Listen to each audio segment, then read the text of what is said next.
જય માતાજી મિત્રો, હર હર મહાદેવ। સ્વાગત છે તમારું આપણી યુટ્યુબ ચેનલ આજના સત્સંગમાં।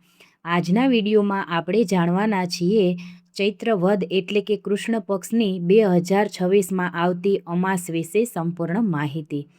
તિથિ ક્યારે પ્રારંભ થાય છે, ક્યારે પૂરી થાય છે, શું કરવું અને શું મહત્ત્વ છે તેના વિશે। જો તમને મારો વિડીયો પસંદ આવે તો લાઇક, શેર ને સબસ્ક્રાઈબ કરી કોમેન્ટમાં હર હર મહાદેવ જરૂરથી લખજો। મિત્રો, ચૈત્ર વદ કૃષ્ણ પક્ષ 2026 અમાસની તિથિ પ્રારંભ થાય છે 16 એપ્રિલ 2026 રાત્રે 8:11 કલાકે, જે આ તિથિ સમાપ્ત થશે તારીખ 17 એપ્રિલ 2026 સાંજે 5:21 કલાકે। તારીખ 17 એપ્રિલ 2026 શુક્રવારે અમાસનું વ્રત રાખવામાં આવશે। આજના દિવસે પીપળાના વૃક્ષની પૂજા કરવી, પીપળાના થડમાં દીવો કરવો, દૂધ મિશ્રિત જળ, તે જળની અંદર કાળા તલ, જવ, તુલસીનું પાન, થોડો એવો ગોળ અથવા તો સાકર પધરાવી અને પીપળામાં ચડાવવાથી વિષ્ણુ ભગવાનની અને પિતૃદેવતાની પૂર્ણ કૃપા પ્રાપ્તિ થાય છે।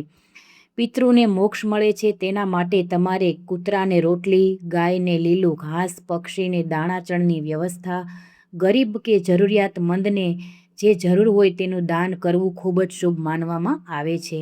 આજના દિવસે પિતૃઓ માટે તર્પણ કરવામાં પણ આવે છે।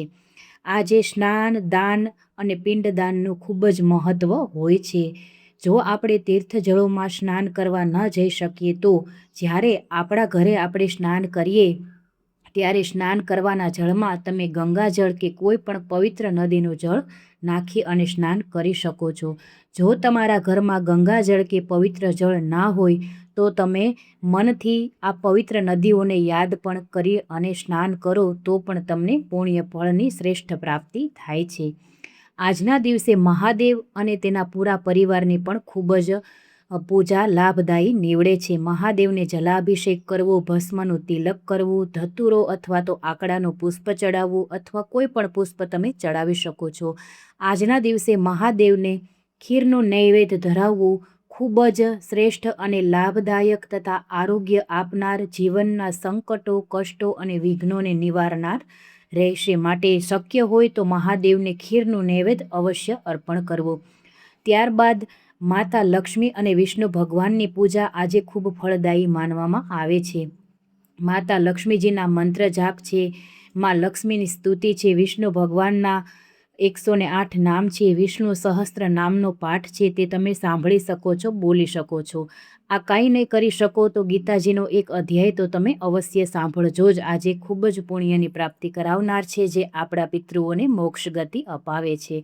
મિત્રો, જો આપણા પિતૃઓને મોક્ષ ગતિ હશે અને પિતૃઓ રાજી હશે તો આપણે તો રાજી રહેવાના જ છીએ। આપણા પિતૃઓનો આપને આશીર્વાદ મળવાનો જ છે।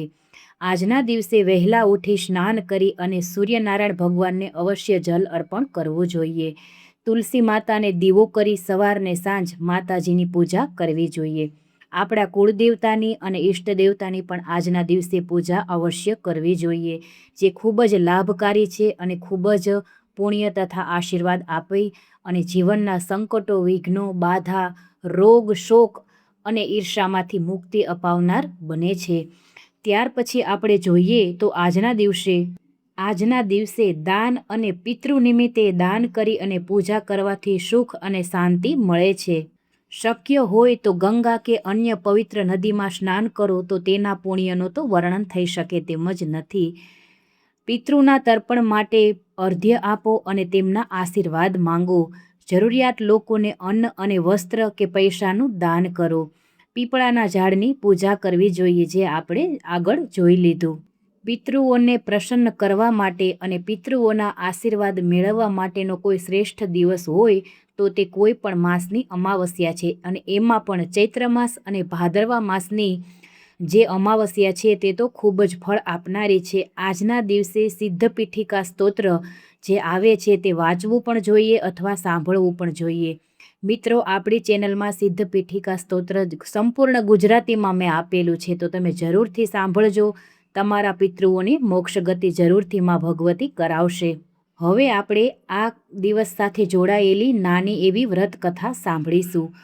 ચૈત્ર અમાવસ્યા વ્રત કથા। પ્રાચીન કથા અનુસાર એક ગરીબ બ્રાહ્મણ અને તેની પત્ની હતા. તેઓ ખૂબ જ પવિત્ર હતા અને અમાવસ્યાનું વ્રત નિષ્ઠાપૂર્વક પાળતા હતા. એકવાર અમાવસ્યાના દિવસે તેઓએ પવિત્ર નદીમાં સ્નાન કર્યું અને દાન કર્યું. તેમના નિઃસ્વાર્થ ભક્તિ અને પિતૃઓની પૂજાથી પ્રસન્ન થઈને પિતૃઓએ તેમને આશીર્વાદ આપ્યા. આ આશીર્વાદથી તેમના જીવનમાં સુખ, સમૃદ્ધિ અને શાંતિ આવી. દુઃખ, સંકટો અને વિઘ્નોનો નાશ થયો. આ વાર્તા પિતૃઓની કૃપા મેળવવા માટે પૂજા અને દાનના મહત્ત્વને દર્શાવે છે કે અમાવસ્યાનું કેટલું મહત્ત્વ છે. તો આજના દિવસે જેટલું બને તેટલું ભગવાનના કાર્યોમાં આપણા મનને પરવેલું રાખવાનું છે. કોઈની નિંદા, કુથલી, ઈર્ષા કરવી નહીં. ઝઘડો, કામ, ક્રોધ કરવું નહીં. બ્રહ્મચર્ય વ્રતનું પાલન કરવું અને રાત્રિના સમયે બને ત્યાં સુધી બહાર નીકળવાનું ટાળવું જોઈએ. વિડીયો ગમ્યો હોય તો લાઇક, શેર ને સબસ્ક્રાઈબ કરી કોમેન્ટમાં જય વિષ્ણુ ભગવાન, હર હર મહાદેવ જરૂરથી લખજો. જય માતાજી.